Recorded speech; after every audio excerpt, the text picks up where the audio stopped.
Today I am here for the tricky topic of Arms Act 1959.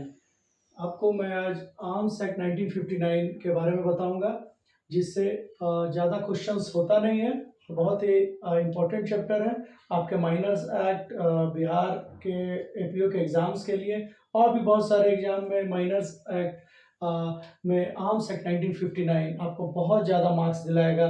और short trick अगर आप जान लें तो बहुत ही ईजीएस्ट तरीका से आप बहुत अच्छा मार्क्स उठा सकते हैं। पहला तो मैंने 2 क्वेश्चन लिखा है।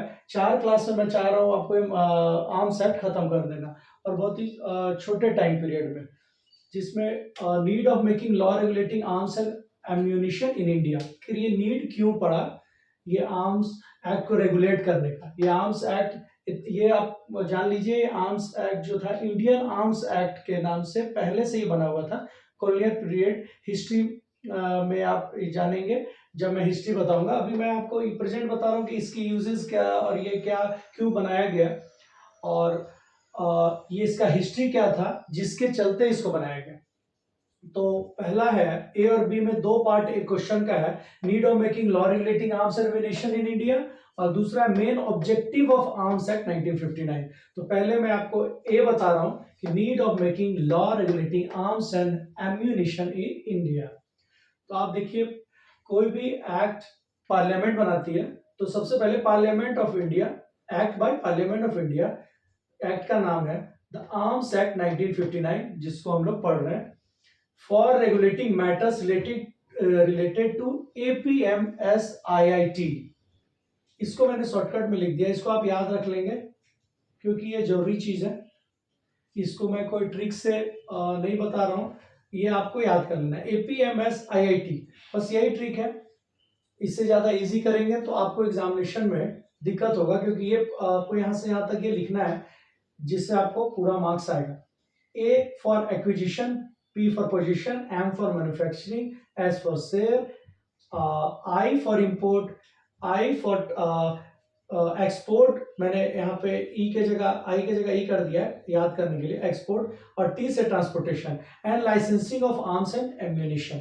एक्विजिशन को हिंदी में बोलते हैं अधिग्रहण, पोजीशन हो गया आपका कब्जा, मैन्युफैक्चरिंग विनिर्माण होता है, सेल विक्रय, इंपोर्ट एक्सपोर्ट, आयात निर्यात, ट्रांसपोर्टेशन परिवहन। इस तरह से ये सारे चीज को रेगुलेटिंग, ये ऐसे मैटर्स जो है इनको रेगुलेट करने के लिए ये एक्ट बनाया गया।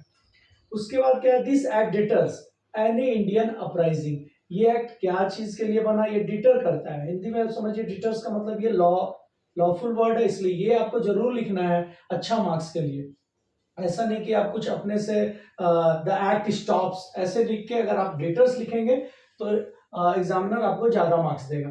दिस एक्ट डिटर्स रोकता है एनी इंडियन अपराइजिंग। अपराइजिंग मतलब विद्रोह, किसी तरह का विद्रोह ना हो जाए हमारे देश के अंदर। कोई ऐसा नहीं कि फौज के विरुद्ध हम लोग का सारा कोई आर्म्स एक्ट नहीं रहेगा तो सारे घर में आर्म्स रहेंगे, तो फिर हम लोग खुद ही फौजियों से लड़ जाएंगे, और ये हमारे देश के लिए अच्छा नहीं होगा। इसलिए हमारे देश के अंदर किसी तरह का भी विद्रोह नहीं हो, इसलिए ये एक्ट बनाया गया कि नियम कानून, किसको कितने बोर का पिस्टल रखना है, किसको कितना पिस्टल रखना है, किसको पिस्टल नहीं रखना है, ये सारे चीजों के लिए ये आर्म्स एक्ट 1959 बनाया गया।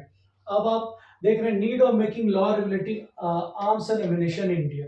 तो अब नीड क्यों आया, तो हिस्ट्री इसके पहले हम लोग हिस्ट्री में जाएंगे। तो हिस्ट्री क्या है, ये हिस्ट्री ये है कि कॉलोनियल पीरियड जो था, जिसको 1716 1947 बोलते हैं, कॉलोनियल पीरियड है। इस समय क्या हुआ, आफ्टर द रिवॉल्ट ऑफ 1857, 1857 का विद्रोह के समय ब्रिटिशर फ्राइटेंड, ब्रिटिशर डर गए। अब ये तो दिक्कत हो जाएगा, ये लोग तो विद्रोह कर रहे हैं, सबके पास आर्म्स है, और सब और भी हाई क्लास आर्म्स कहीं से भी ला सकते हैं, जितना आर्म्स है वो भी है ही है, और भी आर्म्स ये लोग जुगाड़ करेंगे, लाएंगे, और हम हमारे ही ऊपर ये लोग इस्तेमाल करेंगे। तो ब्रिटिशर्स ने इन 1878 अंग्रेजों ने क्या किया, इंट्रोड्यूस इंडियन आर्म्स एक्ट। इसका नाम है इंडियन आर्म्स एक्ट, याद रखिएगा, ये आपका मार्क्स बढ़ाएगा। ये है आर्म्स एक्ट, और ये इंडियन आर्म्स एक्ट जो ब्रिटिशर ने बनाया था। उस समय वाइसरॉय थे लॉर्ड लिटन, उन्होंने इसको इंट्रोड्यूस किया। This act exempted all Europeans. इसमें एक गलत क्या था, ये यूरोपियंस को एग्जेम्प्ट करता था, वो लोग तो आर्म्स रख सकते थे, लेकिन इंडियन को पेनाल्टी लगता था आर्म्स रखने के लिए। अगर वो हथियार रखते थे तो उनको पेनाल्टी लगता था। 10 after independence the Indian arms act 1878 was replaced by the arms act 1959। इसलिए आजादी के बाद ये आर्म्स एक्ट जो 1878 में अंग्रेजों द्वारा बनाया गया था, ये रिप्लेस हुआ आर्म्स एक्ट 1959, और ये केम इनटू फोर्स कब हुआ, 1 अक्टूबर 1962। ये आपका पीटी का भी क्वेश्चन आता है ये। तो ये फोर्स में कब आया, 1 अक्टूबर 1962। This act are divided into 6 chapter. ये आप जब आर्म्स एक्ट खोलेंगे तो 6 चैप्टर में बटा हुआ है। इसको मैंने शॉर्टकट में कर दिया है पाप पॉम, आप इसको याद कर लीजिए। P for chapter 1 preliminary, chapter 2 है, चैप्टर 2 में एपीएमएसआईआईटी, यही चीज है जो मैं पहले आपको दिखाया, जो कि रेगुलेशन के लिए बनाया गया था। Acquisition, position, manufacturing, sale, import, export, transportation and licensing of arms and ammunition. इसीलिए मैं पहले बता रहा था इसको शॉर्ट बहुत ज्यादा शॉर्ट नहीं कर रहे हैं, क्योंकि आंसर में 2 जगह आपको लिखना है। तो ये चैप्टर 2 में ये हो गया।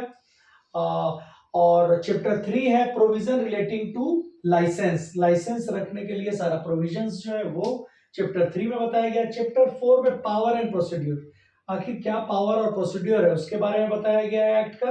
चैप्टर 5 में ऑफेंस एंड पेनाल्टीज, आप गलती करते हैं तो ऑफेंस होता है, पेनाल्टी होता है, इसके बारे में बताया गया है। चैप्टर 6 में मेसिलियस के बारे में बताया गया है, मेसिलियस के बारे में आप जानेंगे। और चैप्टर 6 मेसिलियस के बाद आपका ये ए पार्ट पूरा हो जाता है। और अब मैं आपको बताने जा रहा हूँ बी पार्ट, जो इसमें objective of arms act 1959। Objective का मतलब होता है आखिर आर्म्स एक्ट बनाने का मुख्य उद्देश्य क्या था। ये बहुत इंपॉर्टेंट क्वेश्चन है, ये आता ही आता है और आपको जानना भी है ये ऑब्जेक्टिव क्या है, आखिर आर्म्स एक्ट में क्या उद्देश्य क्या था इसको बनाने का। तो आप इसको सजा के कैसे लिखेंगे, छोटा सा आंसर है, और बाद में फिर आप इसको अपने तरीका से और बढ़ा सकते हैं, जिसमें मेन जो पार्ट है, जो इम्पोर्टेंट पार्ट है, जिसको लिखने के बाद आपका मार्क्स श्योर हो जाता है, वो मैंने आपको इस बोर्ड पे बताया है। देखिए आप, जैसे ऑब्जेक्टिव ऑफ आर्म्स एक्ट 1959, पहला पॉइंट लिखेंगे, basic objective is enshrined in its preamble. इसके प्रस्तावना में क्या दिया हुआ है, ये आपको एक लाइन याद कर लेना है, act to consolidate and amend the law relating to arms and ammunition. ये प्रियम्बल, आर्म्स एक्ट 1959 के प्रियम्बल में ये लाइन दिया हुआ है कि एन एक्ट टू कंसोलिडेट, मजबूत करता है, एंड अमेंड, संशोधित करता है, द लॉ, विधि को, relating to arms and ammunition, से रिलेटेड जितना भी कानून है उसको ये मजबूत करता है। ये ऑब्जेक्टिव अब आप क्या है, it aims to reduce illegal weapon, ये इलीगल वेपन को यूज नहीं कर ले, एंड रिजल्टेंट क्राइम, और इसके वजह से कोई क्राइम रिजल्ट ना हो, कोई क्राइम ना हो जाए, by classifying fire arms and other prohibited weapon to ensure. इसमें क्लासिफाई किया गया है कि किस तरह का फायर आर्म्स है, किसको प्रोहिबिटेड वेपन्स बोला गया है, ये सबको इंश्योर करने के लिए 3 पार्ट इसका बना दिया गया है। ये ऑब्जेक्टिव का ही ये भी पार्ट है। 3 पार्ट, सबसे इंपॉर्टेंट क्या है, the dangerous weapon of military patterns are not available to civilians. हम सिविलियंस को मिलिट्री पैटर्न्स जैसे डेंजरस वेपन उपलब्ध ना हो जाए उसके लिए ये रोकथाम करता है, उसके लिए क्लासिफाई करता है, उसके लिए ये आश्वस्त करता है, इंश्योर करता है। दूसरा पार्ट है इसका, पॉइंट 2 है, that weapons for self defence are available for all citizen under license unless in other circumstances. किसी तरह का अवरोध ना हुआ हो, किसी तरह का रोकथाम ना हुआ हो, तो उसको सेल्फ डिफेंस के लिए लाइसेंस मिलेगा। ये पॉइंट 2 था। थर्ड पॉइंट है, that arms, fire arms required for training purpose are made easily available on permit. Fire arms और ट्रेनिंग पर्पसेस के लिए जो फायर आर्म्स होते हैं वो इजिली अवेलेबल हो सकते हैं। तो ये 3 पॉइंट है। तो अब आपको ये लग रहा होगा कि फायर आर्म्स है तो ट्रेनिंग पर्पसेस के लिए, ट्रेनिंग पर्पसेस के लिए अलग तरह का फायर आर्म्स होता है, जिसमें वो आगे हम लोग क्वेश्चंस में करेंगे, क्योंकि हम लोग 4 वीडियो में आर्म्स एक्ट को खत्म करेंगे। पहला वीडियो है, दूसरे वीडियो में आप जानेंगे फायर आर्म्स ट्रेनिंग के लिए कैसा होता है, किस तरह का आर्म्स एकदम बिल्कुल ही प्रोहिबिटेड होता है, सिविलियंस के लिए प्रोहिबिटेड होता है। तो अभी आप ये सारा आपको समझ में आ गया कि ऑब्जेक्टिव ऑफ आर्म्स एक्ट 1959। फिर से मैं बता रहा हूँ, ऑब्जेक्टिव मुख्य उद्देश्य 1959 एक्ट का क्या है। तो है basic objective enshrined in preamble an act to consolidate and amend the law relating to arms and ammunition. इसको मजबूती देने के लिए, इसको संशोधन करने के लिए, आर्म्स एंड एम्युनिशन से law relating to arms and ammunition के लिए ये लॉ रिलेटिंग बनाया गया, और to aim to reduce illegal and resultant crime.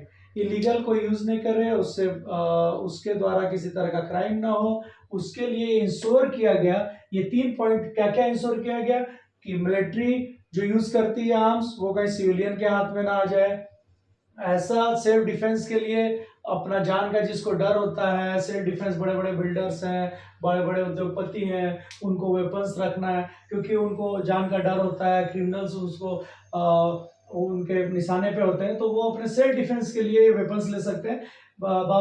उसमें एक ये अनलेस लगा हुआ है कि इन अदर सर्कमस्टांसेस, ऐसा नहीं कि कुछ वैसे रोकथाम वाला चीज है जो लॉ में रोका गया है, तो उस तरीके से उसको नहीं मिलेगा। तो उस समय अनलेस, इसलिए वैसे जगह में अनलेस लगा दिया गया है। और थर्ड पॉइंट है that fire arms required for training purposes के लिए जो फायर आर्म्स यूज होता है, आजकल हम लोगों का देश बहुत शूटिंग में नाम रोशन कर रहा है, तो हम लोग को ये सारा फायर आर्म्स जो ट्रेनिंग पर्पसेस के लिए इजिली अवेलेबल है वो परमिट किया जाएगा। वो इजिली अवेलेबल इसलिए है कि वो परमिशन दिया गया है उसमें। तो इस तरह फ्रेंड्स हम लोग और भी जल्दी एक ट्रिकी वीडियोस के साथ आएंगे, और आपका आर्म्स एक्ट 1959 आपको बहुत मजबूत बनाएंगे। Thank you, bye bye.